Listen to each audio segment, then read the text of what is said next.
ప్రధానమైన పంట కాలాలు మన తెలంగాణ రాష్ట్రంలో వచ్చేసి ఫస్ట్ వన్ వానాకాలపు పంట అంటాం.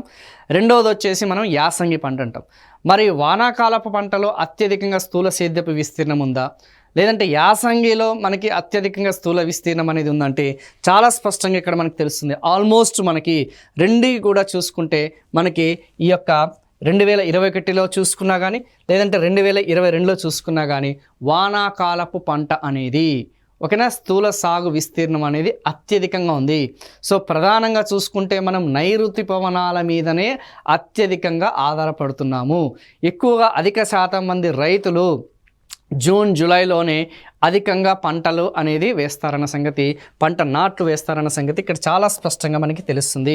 సో గతంతో పోలిస్తే ఆ యొక్క వానాకాలపు పంట అనేది కూడా పెరిగింది. గతంతో పోలిస్తే ఆ యొక్క యాసంగి పంట కూడా స్థూల సేద్యపు విస్తీర్ణం అనేది పెరిగింది. అండ్ ఓవరాల్గా కూడా పెరిగిందన్న సంగతి చాలా స్పష్టంగా మనకి ఇక్కడ తెలుస్తుంది. ఓకేనమ్మా, very very very very important. So యాసంగి పంట అయినా వానాకాల పంట అయినా 2021 డాటా మాత్రమే మనకుంది. అది కొంచెం గుర్తుపెట్టుకోండి. 2021, 2022 డాటా అవైలబుల్గా ఉంది. అది కొంచెం గుర్తుపెట్టుకోవడానికి ప్రయత్నించండి.